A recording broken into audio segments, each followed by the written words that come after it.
और DOM परिसंघ, दलित OBC minority confederation और बामखेड़ बावन मेश्राम जी जिसके अध्यक्ष हैं, शुरुआत इनिशिएशन हुआ वरिष्ठ नेता कांग्रेस दिग्विजय जी की उपस्थिति में। दिग्विजय जी आज मध्य प्रदेश में हैं, तो बावन मेश्राम जी की अनुपस्थिति में उनके प्रतिनिधि आए हैं, प्रवेंद्र प्रताप सिंह जी, और इंडिया गठबंधन का है, एनजीओ का, नागरिक समाज का, पत्रकारों का भी। मैं आउटसेट में कहना चाहूंगा कि मैं राजनीतिक हूं प्रोफेशनली, आप पत्रकार हैं, लेकिन कभी कभी ऐसा होता है कि neither you are journalist nor I am a politician. I must perform a conscious keeper, conscious citizen. आपको उसी तरीके से कि जैसे मैं पत्रकारों से नहीं बात कर रहा हूँ, एक जिम्मेदार नागरिक से बात कर रहा हूँ। ये 10 सवाल हैं, 5 का भी जवाब दे दे, इलेक्शन कमीशन ऑफ इंडिया राजनीति छोड़ दूंगा, या तो election commission of India ballot paper से चुनाव करें। Need not to mention that all over the world the EVM machine has been done away with. America, Germany, Netherland, all over the world. मैं ये सवाल करता हूं, आपका समय न लेते हुए ज्यादा। पहला सवाल है, आपको हैंड आउट मिल गया होगा, एक ब्लैक बॉक्स है जिसमें ट्रांसपेरेंसी नहीं है, हम देख नहीं सकते हैं, और जब वोटर अपना वोट दे देता है तो देख नहीं सकता कि किसको उसने वोट दिया। पहला नंबर है। दूसरा, इसकी जो डिजाइनिंग है, सॉफ्टवेयर हार्डवेयर है। दूसरा सवाल, वो पब्लिक जान नहीं सकती, उसकी कोई इंक्वायरी नहीं हो सकती। इसके लिए सिटीजन कमीशन ऑन इलेक्शन में बना था, जिसमें चीफ जस्टिस नहीं तो जज ऑफ सुप्रीम कोर्ट भी थे, Deva Sahayam ji, senior IAS officer, world level के साइंटिस्ट, प्रोफेसर सुभाषिष बनर्जी जो अशोका यूनिवर्सिटी में है, दुनिया के और देश के भी कंप्यूटर साइंटिस्ट और वैज्ञानिक भी इस कमेटी में थे। इस कमेटी ने कंक्लूड किया, क्या कंक्लूजन रहा है कि उसका पूरी दुनिया के ग्लोबल की हैकिंग पॉसिबल है, टेम्परिंग पॉसिबल है, स्पूरियस वोट इंजेक्शन, बाहर से वोट इधर उधर किया जा सकता है। ये उनकी एक्सपर्ट की कमेटी है, इलेक्शन कमीशन जवाब दे दे। अब ये नहीं कि कोई कितने IAS उसमें हैं, कितने साइंटिस्ट हैं, कितने टेक्नोक्रेट हैं, और आप गूगल कर सकते हैं कि सिटीजन्स कमीशन ऑन इलेक्शन, और सुप्रीम कोर्ट के जज ने इसका लीड किया था। इससे 2-3 चीजें उन्होंने सवाल किया था। दूसरा है, BVPT verify slip before the vote, vote cast करने के पहले वो स्लिप को वेरीफाई नहीं कर सकता वोटर लोग। दूसरा, एंड टू एंड, यानी बैलेट यूनिट से लेकर के कंट्रोलिंग यूनिट तक कोई वेरिफिकेशन सिस्टम नहीं है। तो ये दूसरा सवाल है जो इसकी रिपोर्ट है, सिटीजन्स कमीशन ऑन इलेक्शन। तीसरा सवाल मैं पूछता हूं, ये कुल मिला के 22 स्कोप बन गया।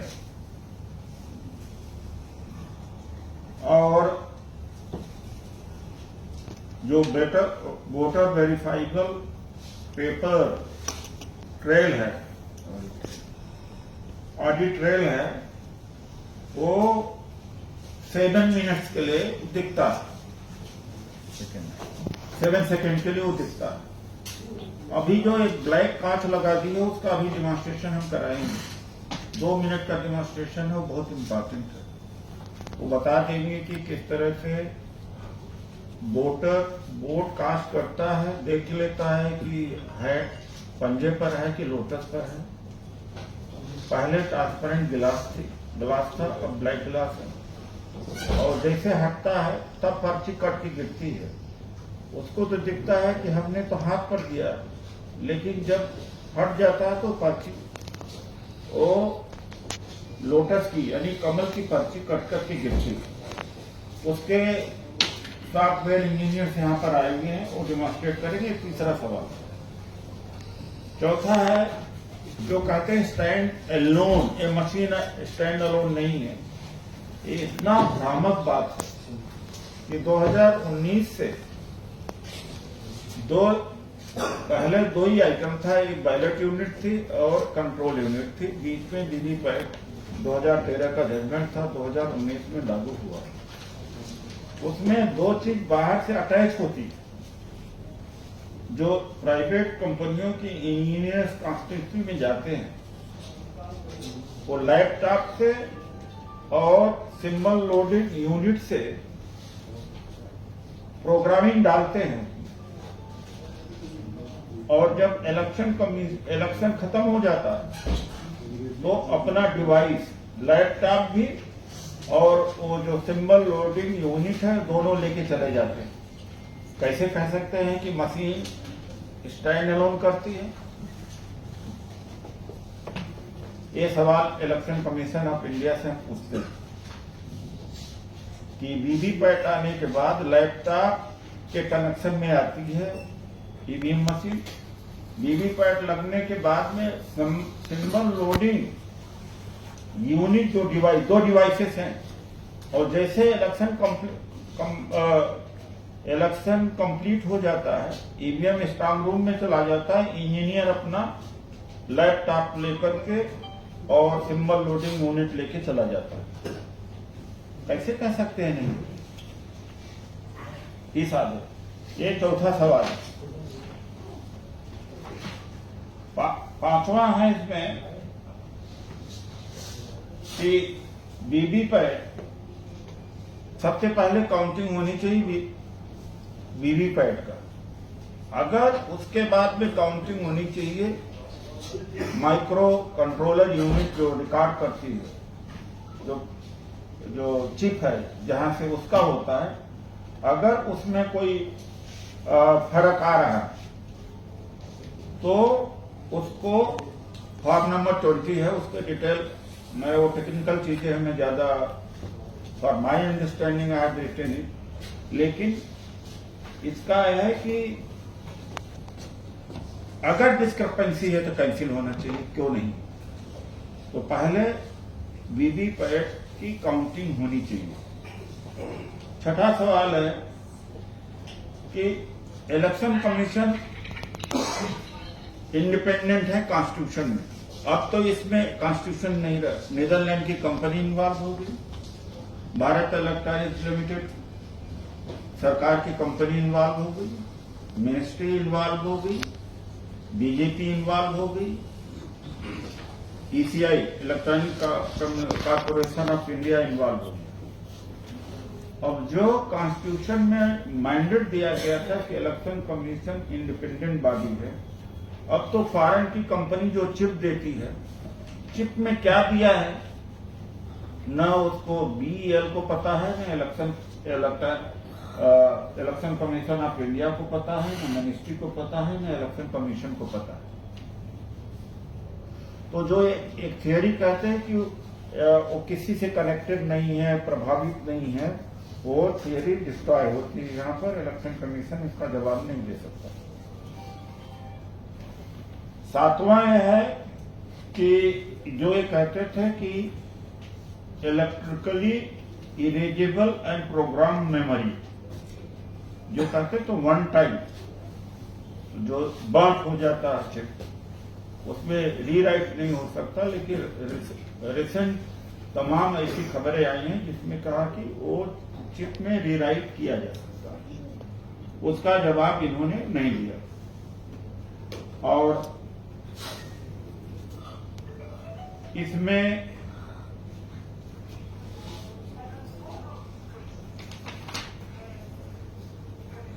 नाइन्थ है कि एक कहने के बूथ कैप्चरिंग वगैरह की वजह से ईवीएम लाई गई थी, तब वो जमाना था। आज सीसीटीवी कैमरा है, पुलिस लगाई जाती है, हेवी डिप्लॉयमेंट होता है और जागरूकता है, कन्विंस का है, रोड कनेक्टिविटी है, उससे ये तुलना नहीं की जा सकती। फिर एक लॉजिस्टिक की बात कहते हैं कि जब पंचायत का चुनाव बैलेट से हो सकता है तो ये सस्ता है, यानी ईवीएम मशीन 2 लाख से ज्यादा की कीमत की आती है और बैलेट पेपर इतना महंगा नहीं होता, छापना इतना महंगा नहीं होता। और जब वो चुनाव हो सकते तो ज्यादा से ज्यादा 2 हफ्ते में बैलेट पेपर से चुनाव कराया जा सकता है। और वो लोकल अथॉरिटी वहां की है जो बैलेट पेपर छापती है, डिस्ट्रिक्ट मजिस्ट्रेट इलेक्शन ऑफिसर छापता है। तो ये जो बहानेबाजी है कि ये तो बड़ा लंबा प्रोसेस है और बैलेट बॉक्सेस भी वही बनते, बैलेट बॉक्सेस भी लोकल नहीं बनाते हैं जो लोकल लोहे में काम करने वाले होते हैं। तो roll back to ballot paper is not difficult. तो इन सारे सवालों का जवाब इलेक्शन कमीशन दे। अगर इलेक्शन कमीशन देता है तो ठीक है, नहीं दो परसों 22 फरवरी को इसमें सीपीएम, सीपीआई, आरजेडी, कांग्रेस तो है ही है, डीएमके जितने हैं, वाम सेठ है और नागरिक समाज और गुरनाम सिंह चढ़ूनी जी आने वाले तो नहीं है, किसान संगठन, बहुजन मुक्ति पार्टी भी है। तो सब लोग उस प्लेटफॉर्म पर परसों आ रहे और परसों से आगाज शुरू होगी एक नई। ऐसा प्रयास ये जो कुछ लोग अभी जंतर मंतर करते हैं, इसकी शुरुआत मैंने ही की थी। 5 नवंबर को हमने रैली की थी रामलीला मैदान में ईवीएम के खिलाफ, तब संज्ञान नहीं लिया गया। जब 3 राज्यों का चुनाव हारा और रिजल्ट बड़े सरप्राइजिंग आए, बीजेपी के लोग भी सरेंडर कर चुके थे मध्य प्रदेश, छत्तीसगढ़ में। जब रिजल्ट आए तब लोगों का नजर ज्यादा गई। तो 3 दिसंबर के बाद में हमने शुरू की पहली मीटिंग, दूसरी मीटिंग, उसमें से फिर कुछ एडवोकेट लोग आए। इसमें महमूद पराचा जी जुड़े, राजेंद्र पाल गौतम जी जुड़े। फिर हमने, वो लोग तो ज्यादा कदा वकील लोग करते हैं, बहुत अच्छा करते हैं, लेकिन हमने देखा कि जब तक पॉलिटिकल पार्टी इन्वॉल्व नहीं होगी तब तक कुछ हो नहीं सकता। ये सरकार एनजीओ से सुनने वाली नहीं है। एनजीओ से क्या एक एफआईआर दर्ज नहीं हो सकती। जब किसान अपनी समस्या को लेकर के खुद लड़ रहा तो पॉलिटिकल पार्टी जब अपनी समस्या को लेके लगे, हम उनके पीछे हैं, उनके साथ हैं। अगुवाई उन्हीं को करना है और करना उन्हीं को चाहिए। तो अब एक तरह से अगुवाई उन्हीं की तरफ है। हमने राष्ट्रीय अध्यक्ष जी से अभी जी से बातचीत किया, दिल्ली में हैं तो उनका भी संबोधन होगा। तो इस तरह का हमने 10 सवाल इलेक्शन कमीशन ऑफ इंडिया को दिया है। तब तक जवाब दे नहीं पाएगी। 22 फरवरी को जंतर मंतर पर नागरिक समाज, पत्रकार, एनजीओ, पॉलिटिकल पार्टी के लोग, politician, intellectual, social organisation, SC/ST organization, they are all going to join hands together to protest against the area. Thank you.